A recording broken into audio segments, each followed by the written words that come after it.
It didn't happen to me, but to a friend of mine who was hiking Mount Lava in Java, Indonesia. Mount Lava is considered a sacred place by the locals, and people believe it is one of the most haunted mountains in Java, if not the most haunted.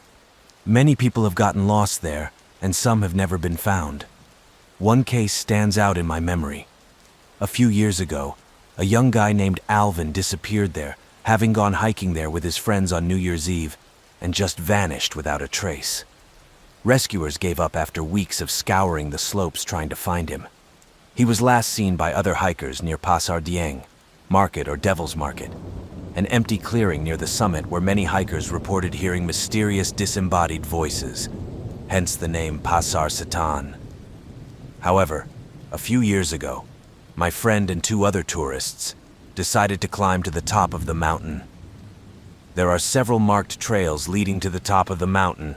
The busiest one is Condicet, because it is one of the easiest trails and the scenery there is breathtaking. But the climb takes a little longer. It's a trail that gradually climbs through pine forests, meadows, and more. He and two novice hikers took this trail. It was his first time climbing to the top of the mountain. They met at a hiking forum a few months ago and decided to take the easier trail since the other two guys had never attempted to climb a mountain at this level before. When they arrived, it wasn't one of those busy days, and there were only a few hikers around. Their path went smoothly at first, but they were soon joined by two other hikers from a neighboring town. After they broke through the thicket and passed through Pasar Dieng, my friend felt a little uneasy, and then noticed that something was wrong with our tourist group. There were now 6 of them, but someone had discreetly joined them, which was strange. He looked around and looked at his fellow hikers one by one, and nothing seemed unusual. They all seemed familiar to him, which couldn't help but be disconcerting. He couldn't recognize the odd one, no matter how many times he counted and gazed into their faces, and worse, he seemed to be the only one who noticed it. He wondered if he was disoriented from fatigue or the cold, and then he began to see vague silhouettes moving around them. At that moment, he felt like retiring. He no longer felt the elation of the journey. He didn't feel he could last another hour, but he couldn't help it.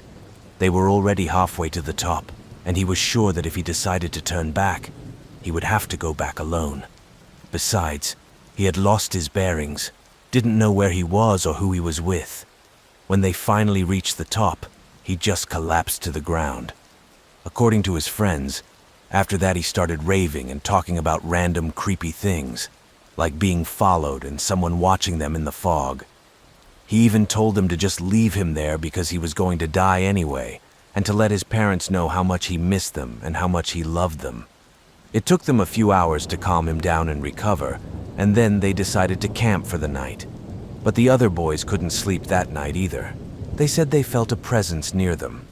When the first rays of dawn appeared in the sky, they quickly dismantled their tents, packed their gear, and began their descent, which fortunately took only a few hours until they reached the base camp safely. My friend had to be rushed to the hospital. He was burning up with fever. He survived the night and made it down the mountain, but others like him were not so lucky. But I wonder if anyone else has experienced this phenomenon or something similar when climbing a mountain or walking in the desert. I've never heard anyone talk about it, and it's really creepy. I work as a nurse in the palliative care unit at the old hospital. I've seen a lot of things over the years at this hospital, especially in the palliative care unit. You see a lot of things that other people would rather not see. Some of us at some point just have to accept things as they are, I guess. But the unit I worked on had 9 beds in 9 different bedrooms along a long corridor. There's an elevator at the beginning of the hallway, and when you get out of it, to the right is the cleaning room where all the cleaning equipment and supplies are stored. To the left is the nurse's room and the entrance to the stairs, for the safety of the building and the patients, and so that we can easily go up to other floors if needed. The administration has forbidden us from locking the doors on the stairwell. This is not ideal because some patients in their delusion can pass through our room door undetected and endanger themselves or others. So we always keep the door locked by tying a sheet around the door handles so they are together. This is also important because you need to know what happens next, because it will sound very strange. So, the nurse's room is where we spend most of our night shift doing various things, including resting and sleeping. Usually late at night, I would check on all the patients, check all the doors and windows to make sure they were locked, check doors and stairs, and then spend most of the night checking medical histories. This night in particular, I finished my rounds and checked all the cells. When my nurse came into the nurse's room, she asked if I needed anything else or if she could sleep. I told her she could go to bed, so she took off her shoes, lay down with her back to the room, and me facing the wall, and fell asleep.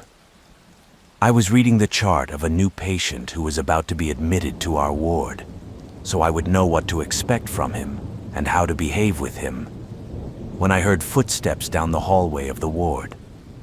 At first, I just ignored them, thinking that I must be very tired and that my ears were deceiving me. After all, it really wasn't the first time. However, as they continued, I began to guess what was going on. I looked at the cameras again, but all the bedrooms and hallways seemed perfectly normal. However, the footsteps kept walking toward the nurse's room, stopping a few feet from my door, then turning around and walking back to the opposite end of the hallway. I waited to see if anything changed, but when nothing did, I got up to go and check. At this time, one of our patients, the one in room #7, started frantically calling for us. My nursing assistant was still asleep, so I cautiously stepped out of the room and looked around. There was nothing there, and the footsteps had gone silent, so I hurried to the patient's room. As I approached, he was screaming frantically, huddled against the headboard of the bed, seemingly with renewed vigor. He was screaming for me to tell the man in the hat sitting on a chair in the room to go away and leave him alone. Usually with these stressed patients, we just accept their delusions to calm them down. If there are nurses watching, and I hope there are, you will know what I'm talking about.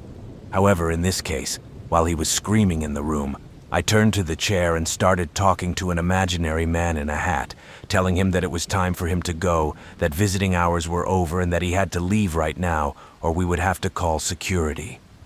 The patient then calmed down, thanked me profusely for sending the man away, and went back to resting. After that, I went back to the nurse's room and took care of the new patient. When I returned, my heart stopped. All I could feel was panic gripping my heart inside me. As I stood there, not knowing what to do and looking at the security cameras, a large shadow appeared right in the center of the camera frame, fixing the end of the hallway, directly across from the bedroom I'd just been in. Art. I took a step back and leaned over to see if I could see anything there, but there was nothing. I looked at the cameras again, and the shadow was still there, standing eerily still in front of this patient's bedroom door. This time, however, when I turned again to look directly down the hallway, the creature was there. For a moment, I thought everything around me had frozen in place. I just stood there staring at it like a fool. Then it slowly turned towards me, revealing a pair of strange, dark red eyes. After standing there for a moment, he yelled at me and flew into the patient's bedroom, slamming the door behind him. My assistant woke up to the slamming of the door and started frantically asking me what was going on. I was already out of breath. I told her what I had just seen and what had just happened. She didn't believe me. I asked her to come with me to the patient's bedroom. She agreed. She was curious. We walked slowly down the hallway, carefully avoiding each door. I was afraid something would come at us at that moment. When we reached the bedroom, the thing flew away. I pushed the door open without going inside to see if there was any danger, and immediately felt the icy air hit my face. All the rooms had air conditioners on at 23 degrees, so it wasn't normal. Nothing flew at us as I feared, but here a shadow appeared right by the patient's bed.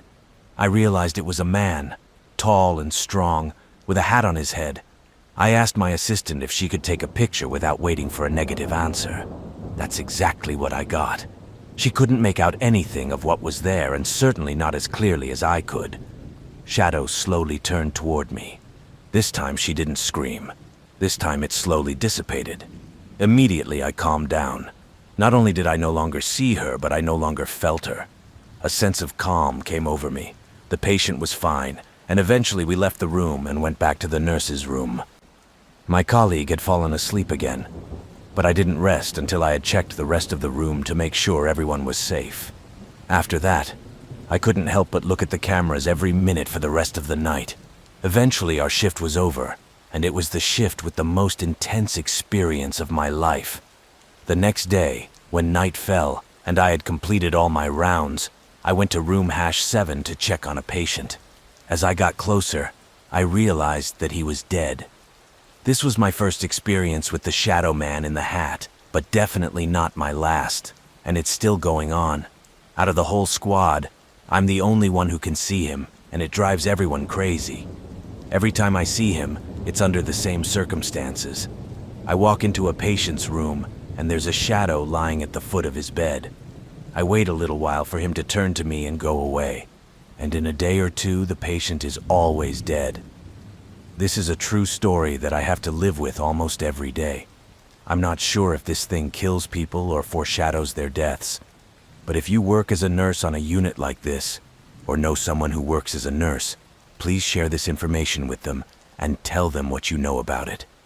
I need to know what it is, how to deal with it, and if anyone else has encountered something similar, even if it's a different thing, entity, or whatever. I can keep you guys updated here as well if people are interested and want to know more. Let me know if you guys want to hear more, and I'll be sure to let you know about any future experiences. But if you're experiencing something similar yourself, know that you're not alone. Perhaps it will help you feel less fearful. Hello friends, this is Babooster. I wanted to let you know that Wonder's shocking true crime podcast, Over My Dead Body, is back for a 4th season, Going on the Hunt. The latest season tells the story of Mike Williams. For his 6th wedding anniversary, Mike went hunting in the alligator-infested swamps of North Florida. He assumed he would return in time to pick up his wife Denise to celebrate, but he never did. Friends and family feared that bad luck had befallen him, and a group of hungry alligators had abandoned his young family. However, that wasn't quite the case. And now, 17 years later, after a kidnapping and a secret love triangle is exposed, the truth will finally be revealed. Now, my great-grandfather fought in World War II. He was drafted into the Army in 1943 when he was 23 years old. He is now 103 years old, and just a few days ago, he told me a story about what he said was the most terrifying experience of his life. I asked him if it had to do with Japanese soldiers, because those guys were mean back in the day. He replied that it wasn't. Apparently it was about something else. I don't know if this story is true or not, but whatever it is, it gave me goosebumps. Feel free to debunk it if you want. He said that no one ever believed their story, but he still remembers it like day, and it still gives him nightmares. In 1943, he was sent to the Philippines with other servicemen to contain the Japanese. However, one day, he and his friend Samuel, who sadly passed away decades ago, became separated from their platoon. They were in the provinces, making their way through the woods in a mountainous area, when they both got lost and split up. Great-grandpa, whom I will henceforth refer to as Gigi. He forgot what province it was, but said there were many forests and villages.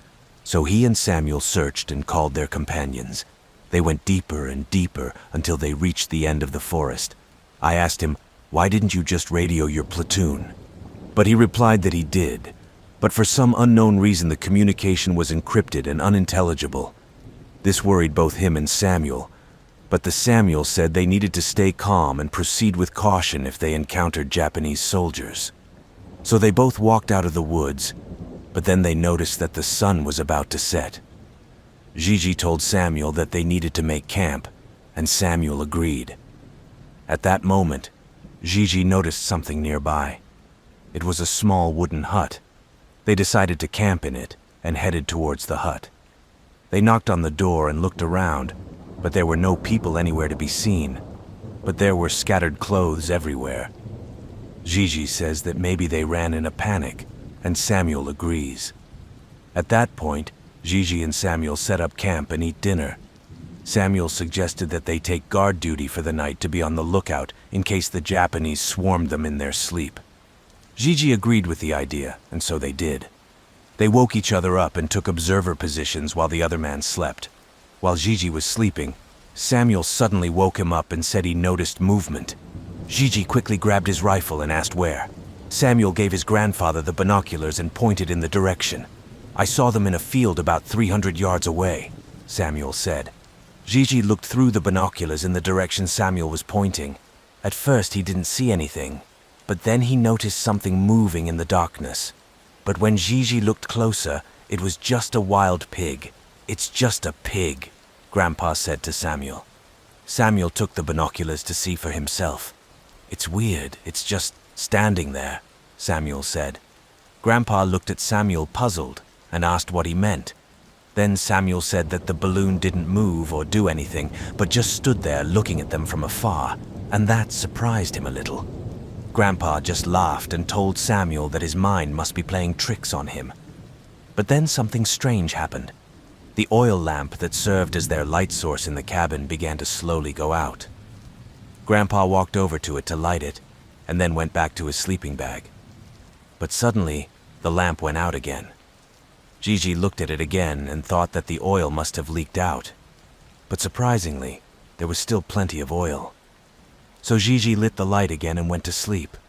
But then the flame went out again. Then the frightened Samuel ran up to him in a frenzy and said, "It's gone!"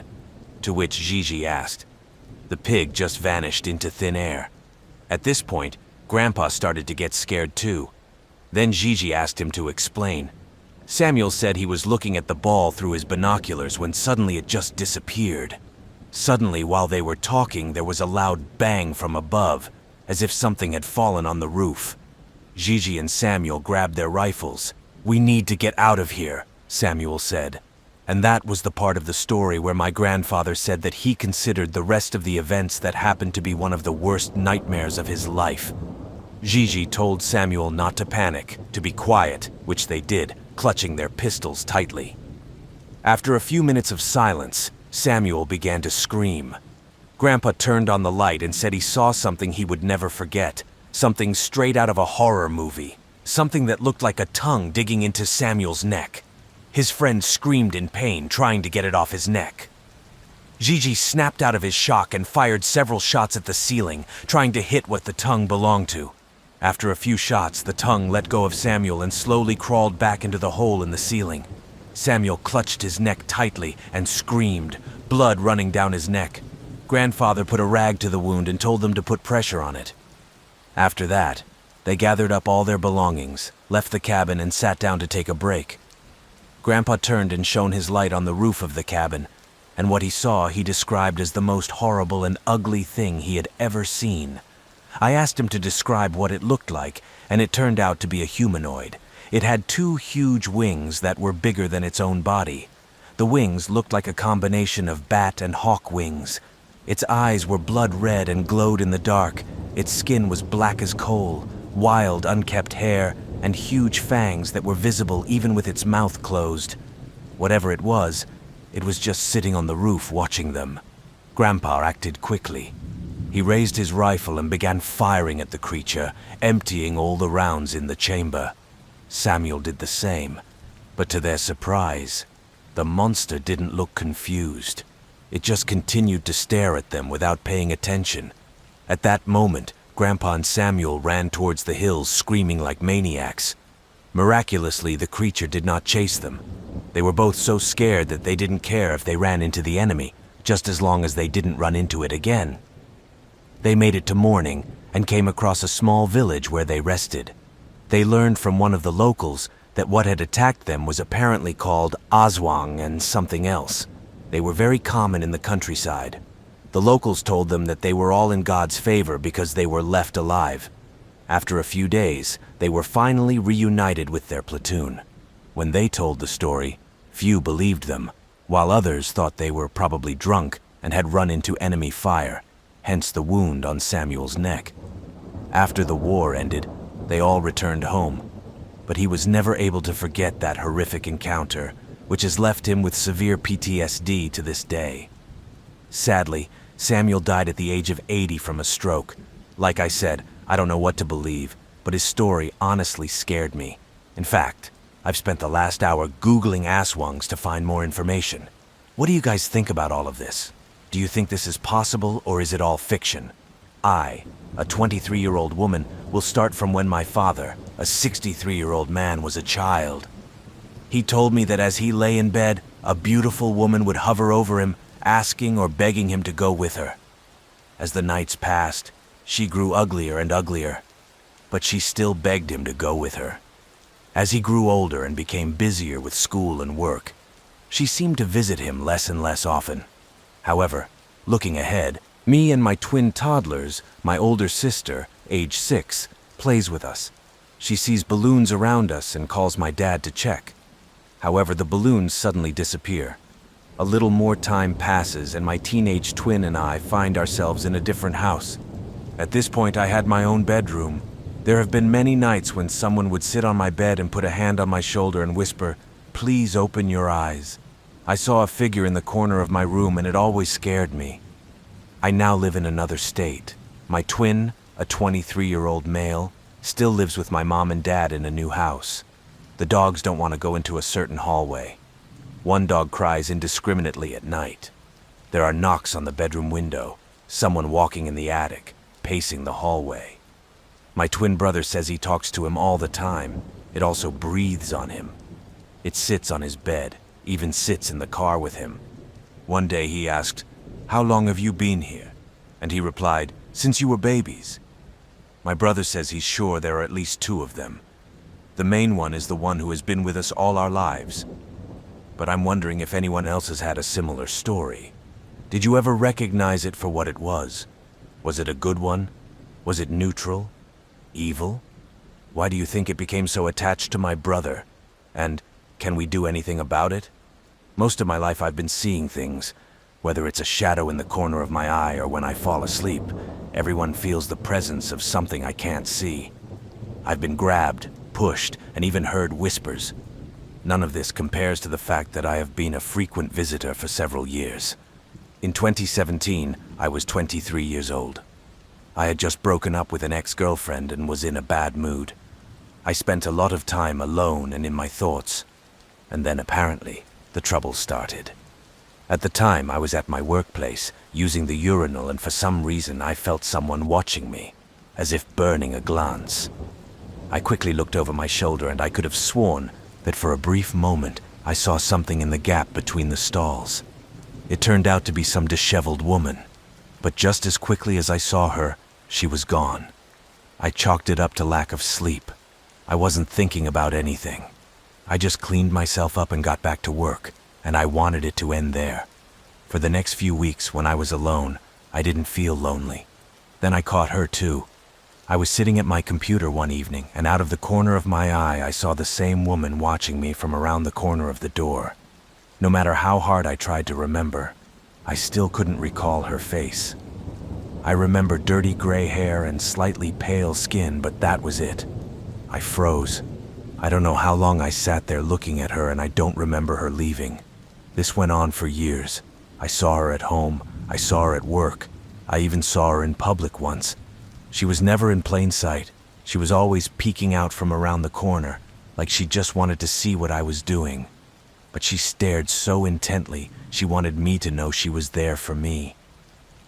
Everything changed one fateful night in 2019. That night my mom became ill and had to be rushed to the hospital. I woke up with a feeling that something was wrong. I couldn't figure out what was going on, but suddenly I hear my mom's door open from the hallway, and she calls out to me. She's lying on the floor, semi-conscious and breathing heavily. I helped her up, called an ambulance, and sat down next to her. She asked me not to leave her because she felt threatened. I did not leave her side until the EMTs arrived. They finally arrived, agreed that my mom needed to go to the hospital, and I told them I would follow them in my car. I ran back upstairs to change because I had just put on some comfortable clothes, and then I saw her. I turned the corner of my bedroom and there it was, across the room in plain sight. It was standing there in plain sight. I still can't remember its face. Just gray hair and pale skin. But I've never been so scared. Without taking my eyes off of it, I picked up my clothes from the floor that I'd been wearing the day before and just walked out of the room without taking my eyes off of it. I half expected him to start lunging at me with his arms outstretched like in horror movies, but nothing happened. He just stood there, motionless where he stood. Even when I went downstairs where I could see my room, he was still standing there. When I got home, it was gone. But after that, I slept downstairs for a few weeks. From then on, I still saw him often, peering out from around the corner, but no longer full length as before. I finally left in 2021. Since then, I've had no more experiences with him peeking out from around the corner or anything else. I have nightmares about it from time to time, which is probably understandable, right? But nothing else has happened, for which I am very grateful. Before we begin, a little bit of history. We moved into our apartment about 2 months ago with my fiancé. I never noticed anything strange, but my fiancé did. Now the situation is escalating, and honestly, I don't feel like backing down to his problems. Besides, we can't afford to move. It all started with the contact lens container. It vibrates to move the lenses around and contains liquid to clean them. I don't have contact lenses, so I could be wrong or something, but either way it vibrates for some reason. Anyway, he comes up to me and says I think this place is haunted. I ask him why he says that, and he says there's something wrong with his contact lenses. He says that when he went to the bathroom that night, the case started vibrating on its own on the ledge. Also, the bottle of cleaner was not where he left it. I tell him that maybe it didn't work, or he didn't turn it off properly, or something else. So, as he was closing the bathroom door, he rattled the shelf hard enough for it to turn back on. I didn't dwell on it too much, and he never brought it up again. Now I have an iPhone, and I have to manually turn the silent mode on and off. I never turn my phone off because there are calls I can't miss. Also, I am the only relative living near my elderly parents. If there is an emergency, I need to know about it as soon as possible. The thing is, my phone is never on silent mode, but twice now, within the same week, it has been put on silent mode overnight, and I've missed calls the next day because of it. But I've never done it myself. I asked my fiancé if he does it, and he said no, but he knows the situation and just wouldn't do it. Anyway, on to last night. My fiancé is sick and turning in bed. I'm awake mostly to keep an eye on him, and also because he's moving around too much for me to sleep. I turn on the TV, turning the brightness down, but just enough to see the room. At one point, I close my eyes for a while, but then I sort of wake up, startle, and above my bed I see something coming down from the ceiling. Not a whole creature, but something like a big dark hand with more than 5 fingers. I couldn't count them, but there were definitely more than 5. At the sight of it, the hand disappears back into the ceiling in a strange, faded way. I rolled out of bed, lit the lamp, and haven't fallen asleep since. Mostly I just sit up in bed with a cup of tea to keep an eye on my fiancé while he sleeps. There are some strange things going on in this house, and I don't know what to do about it. Also, I should probably mention that we regularly hear something walking on the roof at night. I always thought it was just an animal, but my fiancé always thought otherwise. Now I'm not so sure about that. It was 2004, and Mars was brightly visible in the sky. I was 14 years old, and I had a habit of talking to the neighbor boy to my left through our windows, showing tricks like pointing a laser at our neighbor's TV, or just stargazing alone. It was one of those nights. A night of stargazing alone. I was sitting on my bed with my elbows on the windowsill, and the window was fully open, creating an opening with my body between the vertical curtains. I looked up at the constellations, trying to make out Mars. Summer was approaching. I didn't immediately pay attention, but then I saw something strange in my neighbor's yard on the right. Of course, I had observed the neighborhood many times in the dark and was familiar with the surroundings.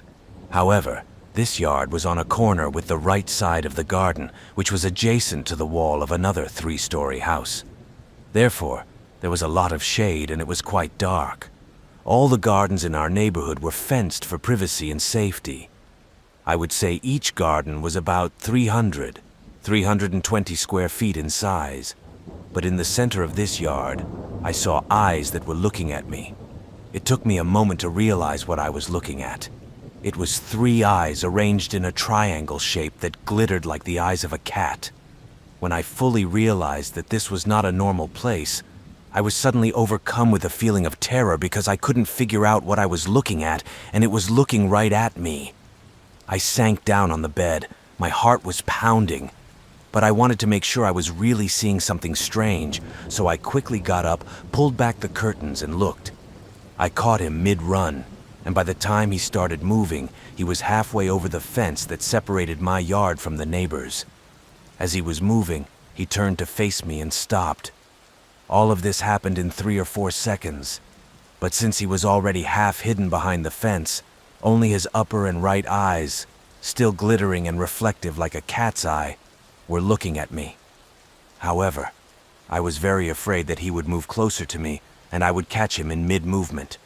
Because it was next to the fence, I could also deduce that whatever it was very tall.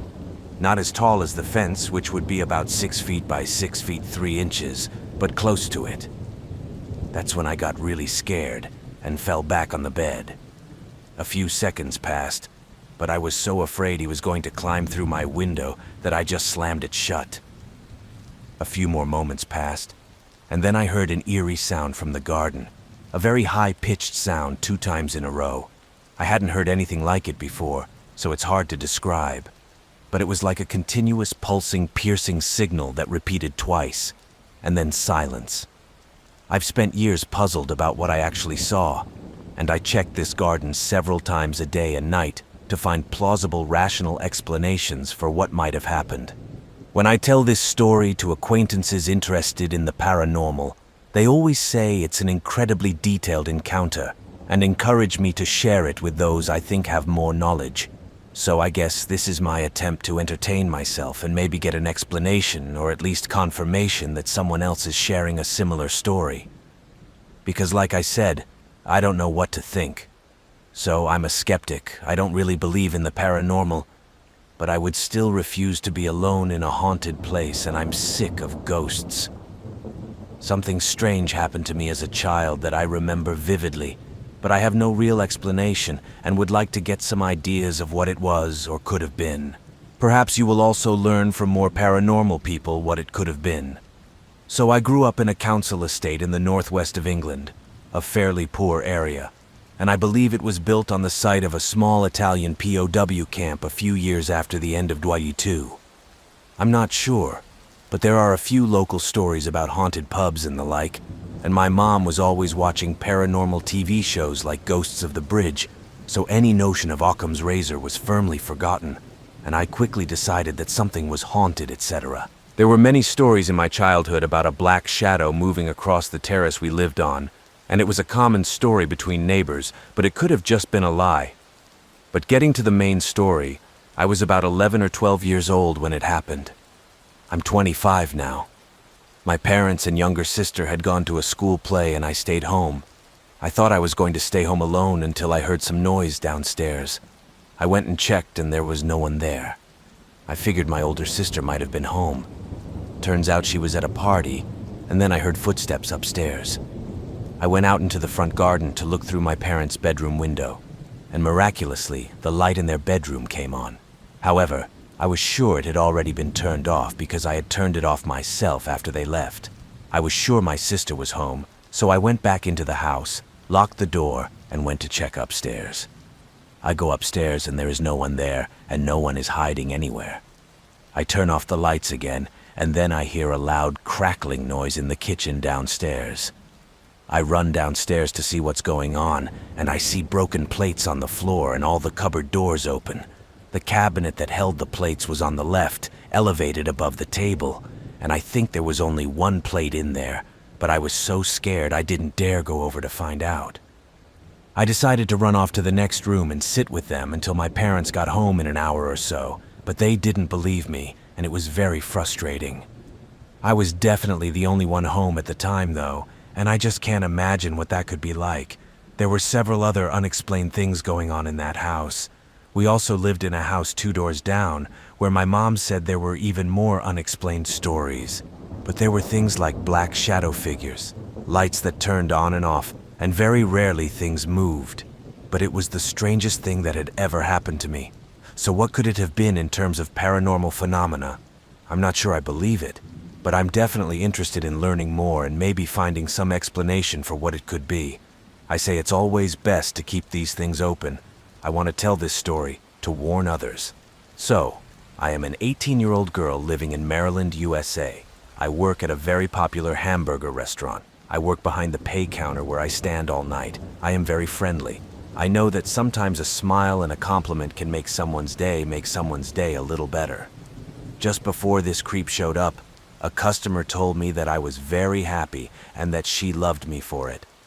This gave me the courage and energy to handle the next interaction. I am now used to awkward comments and stares from older men. I'm sure they are attracted to my friendliness. Our form is by no means frank. They think I'm naive. Perhaps I am. At least much more than I thought. I'm well aware of the dangers of human trafficking and all that. But even that surprised me. This old man came in a little before 6. He pretended he didn't hear the order and then laughed like it was a joke between two friends. Again, this is not uncommon. I think it's a bit of an old man. So far, there are no red flags. I tell him the total amount and he gives me all but the balance. In doing so, he waves the money around, causing me to run after it. I managed to get the money out, but again, it was the same old thing. I'm not worried yet. He stared at the company name on my shirt and asked if it was my name. I don't wear a name tag for that reason. I joked that I was going to permanently change my name to that. He perked up. And now I have to say he was white, 60, 70 years old, driving a small white SUV with a kayak on the roof.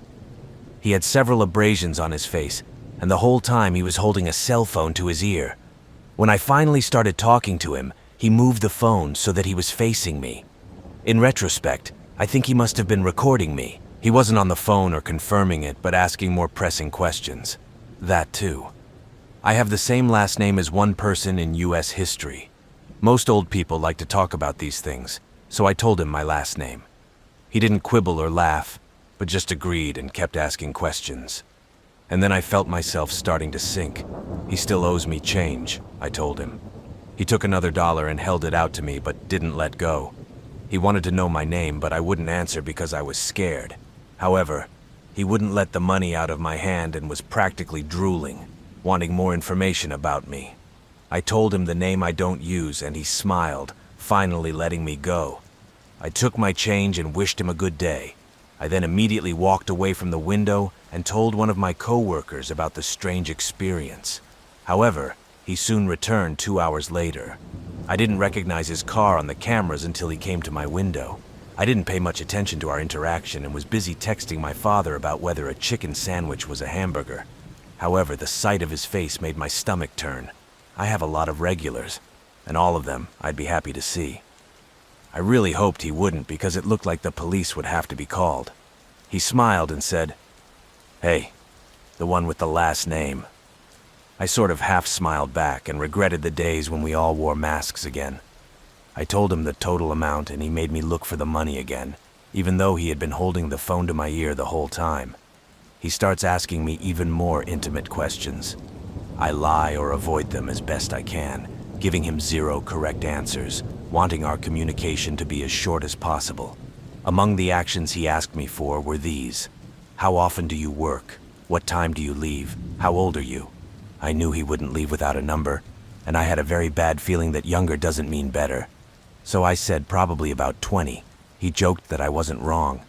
I made a grimace and tried to get him to change even faster. He asked if I had a boyfriend. I was getting more and more nervous now, so my answer became more and more sarcastic. I told him that boyfriends are nothing but trouble. He told me about himself and said he would treat me well. I handed him the check and said goodnight. He held up his hands and said, "Don't be like that, I'll treat you well." I closed the window and said goodbye. He fussed some more, but eventually drove on. Judging from his question about when I left work, I figured he must have followed the restaurant as well. By this time I was shaking, so I called my mom. She drove up immediately and I talked to the manager. I was a little unsure of the color of the car, so he checked the camera for me. By the way, thank you to my manager. He really is the best. I continued to watch the old man at my window but never saw him again. I left an hour early and gave my manager specific instructions to keep the girl away from my window, and he agreed. Unfortunately, these interactions cause formerly cheerful and upbeat service workers to become irritable and quiet, and I'm thinking of taking a couple days off because of it. I already have another job, and frankly, I'm eager to get started on it. but just so people aren't confused, I'd like to clarify that he held the phone facing me throughout both of our conversations, about 8 minutes, and didn't put it away without moving it or dropping it. I have two assumptions. He was recording me and possibly preparing to use the video or send it to someone, or he was talking to someone who was listening and I couldn't identify him. Human trafficking was not my first thought. I was more concerned with how easily I would be robbed at night on a dark suburban road. And yes, anything could happen to me after I was kidnapped. Just because I have a job and people think my father lives out of state doesn't mean I shouldn't feel threatened. It is for this reason that I also left quickly with a trusted adult who ended up picking me up. Again, I'm sharing this to warn others in my neighborhood. There was definitely something suspicious about this guy. That much was clear. First, I want to say that this is not my story, but it was told to me by a woman I've known for over a decade. She had never mentioned it before, and only brought it up because our conversation somehow led to ghosts, and we somehow broached the subject. She's not the type to make things up, though, so I'm inclined to believe her. It happened about 10 years ago. She was married to the same guy, now divorced, and they moved into a house that was her father's. At first, it was little things, like lights in rooms when she knew they needed to be turned off. Things would go missing and end up in strange places. Her husband was working the night shift at the time, and she was left alone with the dogs. She told me she never felt comfortable in the house, especially alone. Her dogs also looked out into the hallway and didn't seem to growl at anything. They would go to the top of the basement stairs and bark, then run away as if they were being chased, then run back to the stairs and start barking again. This went on for hours, and eventually the dogs calmed down, but it would take time. But one night, as she slept on the couch, she was awakened by screams coming from the basement. It sounded like someone was being killed down there, she said. The dogs were completely distraught. She left the house and called her husband, who told her to call the police. The police came and found nothing.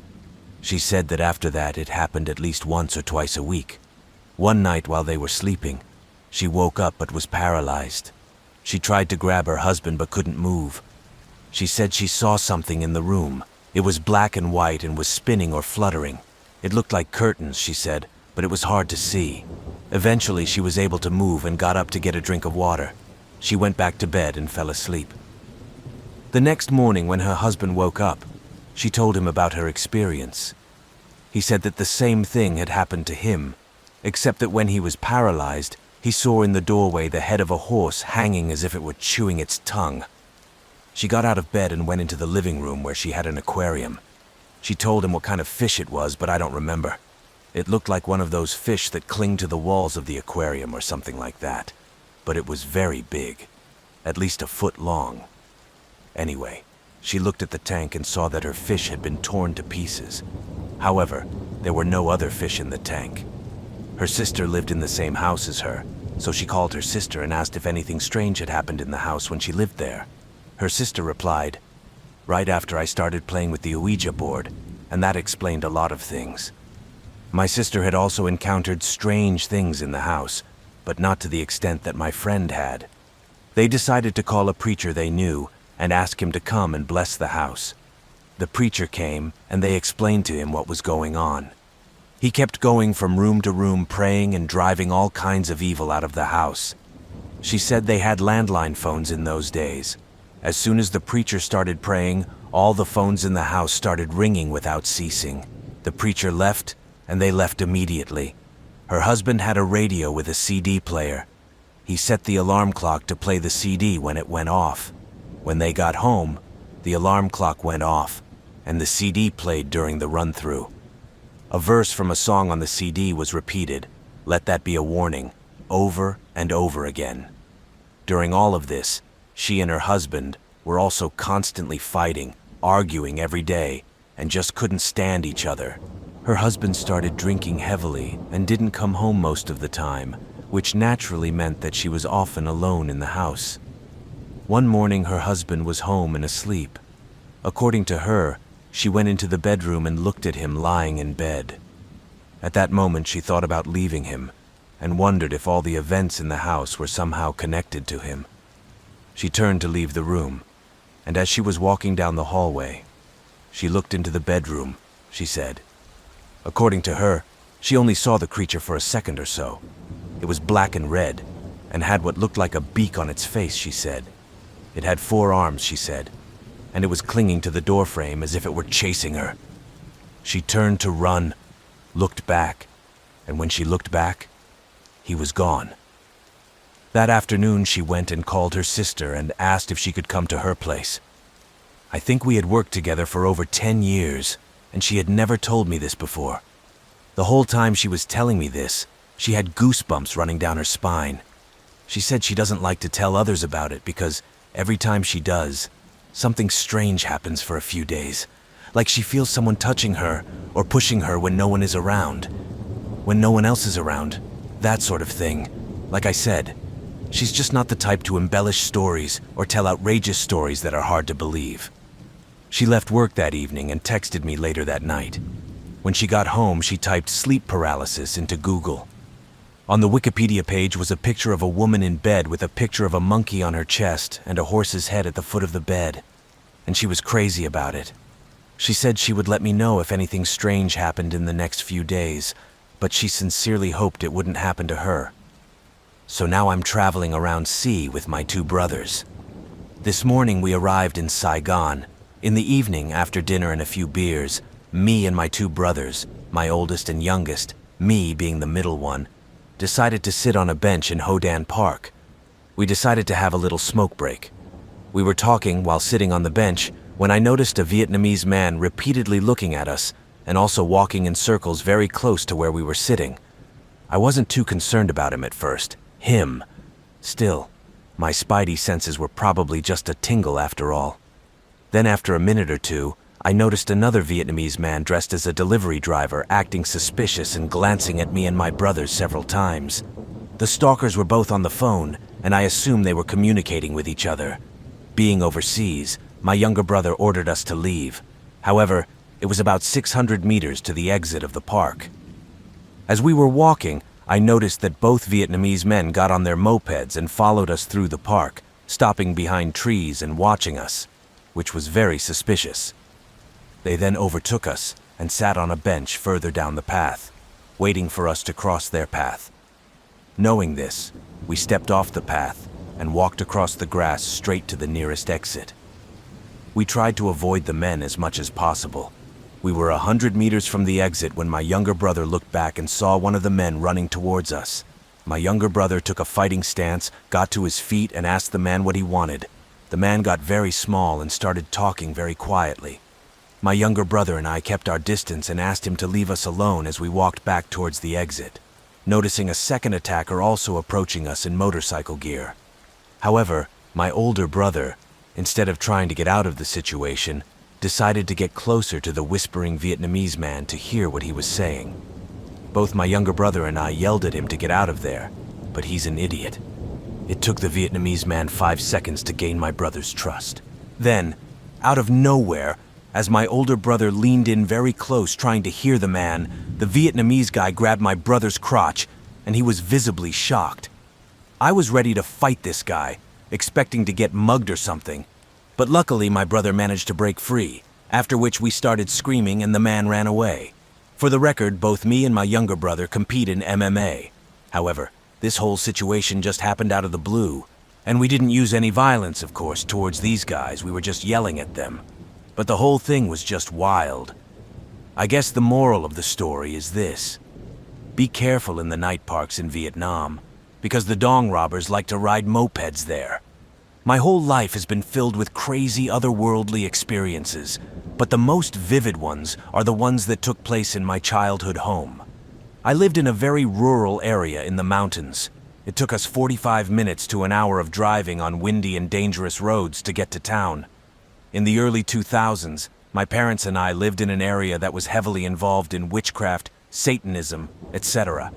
We didn't find out about it until after we moved in, but then it all made sense. We lived in that house for 5 years. Our house had 2 floors. There was a family room in the basement. There was also a separate office in there. We attached a door to that room so it was always open. We often sat on the couch and watched TV as a family.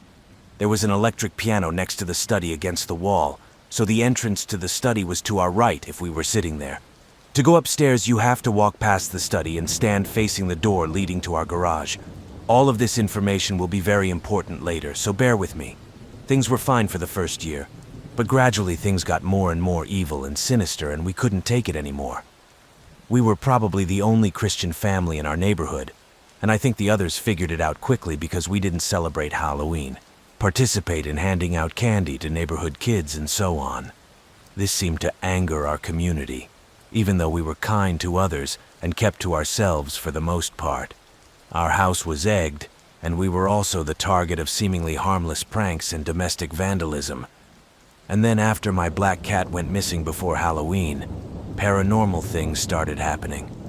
One night we were driving back from church. It was past midnight.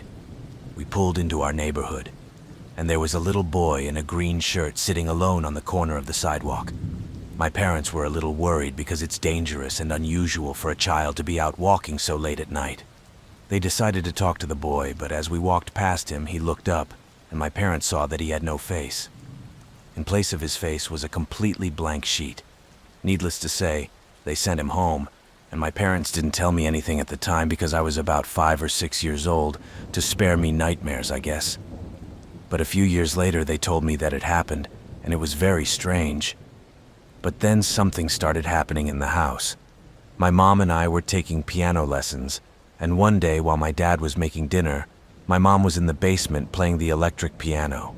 I was in my parents' bedroom watching a children's cartoon called Stanley, which was very popular at the time. And while Mom was practicing the piano, a child's hand popped out of the study and, imitating a child's voice, told Mom to come over and play. She thought it was me and told me to stop. The voice made her play again, and Mom, annoyed that I was distracting her from class, went into the study and found no one there. I'll never forget how pale she turned when she heard her shout my name and ran up the stairs. I remember her asking my father where I was, and me hearing her, I ran to her and asked her why she needed me. She asked if I was messing with her, and I said I had no idea what she was talking about. My father backed her up and said I'd been in the bedroom the whole time too. She concluded that it was her imagination after all, apologized to us, and went back downstairs. But not 10 minutes later, she's running down the stairs in a panic, saying that the hand of the child who had been talking to her had reappeared in the study, and now she knew for sure it couldn't have been me. The rest of the day she must have been terrified. Another time we watched The Call in the basement at night. I know, right? Probably not the best choice, but about the time they open the closet and see the mutilated girl, my dog starts barking like crazy in the same office entryway. She lunged at it, and then seemed to move away as if something was trying to get closer to us. However, it suddenly got very cold, and I started crying because I was scared and uncomfortable with my dog's strange behavior. My dad turned on the light in the study, but there was nothing there. My dog had gone crazy and was chasing something that we obviously couldn't see. That's when we decided to call it a night and go upstairs to bed. My dog had a big crate in the garage for him to sleep in, and my dad put him in there before bed. However, at this point, we called a minister from our church to come and pray for us. He prayed for our protection, but things got much worse after that. A few nights later, we all woke up to screams coming from the garage. It was like a little girl had been brutally murdered. She was screaming so loud it made our ears pop. My dog was barking like crazy too, and we realized something had to be done. My mom and I hid behind the dresser, and my dad hesitantly took a long, decorative bamboo stick as a weapon to go into the garage to see what was going on.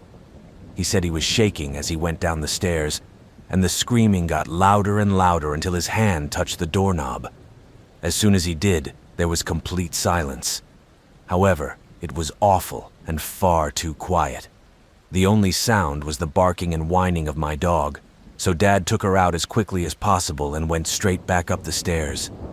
After that, we started sleeping in the same room. When we got settled again, Mom and I fell asleep first, but Dad had apparently been awake for a while. He said he heard something pressing the buttons on the TV remote on the nightstand.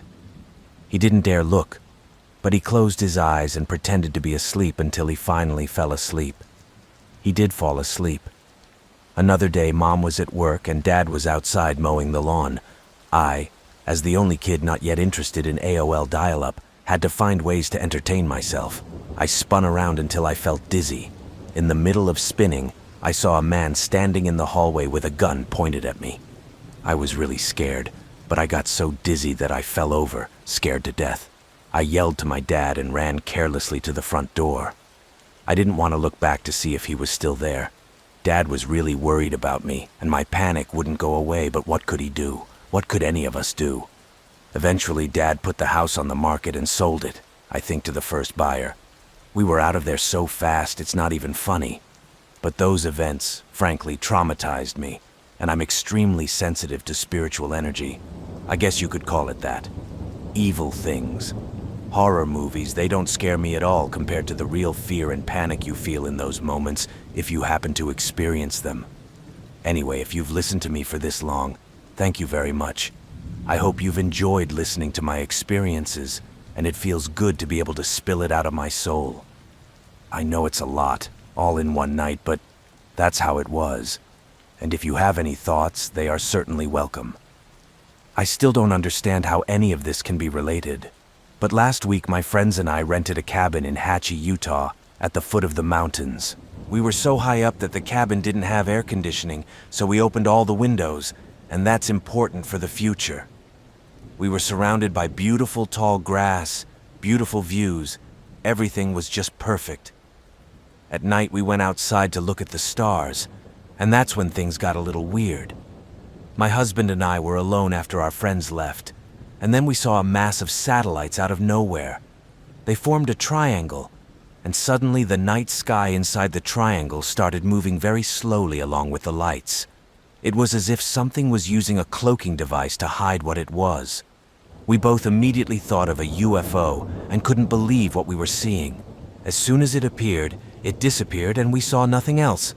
But we noticed that all sound had stopped. That is, there were no bugs or bats or anything else heard, except there were tons of shooting stars and a few meteors as they disappeared. We both went inside to tell our friends about it because we were a little embarrassed. I wish it would have ended there, but about an hour later we were in our room getting ready for bed when we heard a shrill whistling sound. We both laughed about it and joked about skinheads and wendigos. I don't really believe in those things, so we laughed again and went to bed. But not 10 minutes later, we heard heavy footsteps on the deck outside the room and heavy breathing. Honestly, I was paralyzed with fear for about 15 seconds as we listened to him stomping heavily with deep throaty breathing. Then I jumped up, turned on the deck light, and opened the shutters with a scream, thinking it was a bear. But when I did, there was nothing.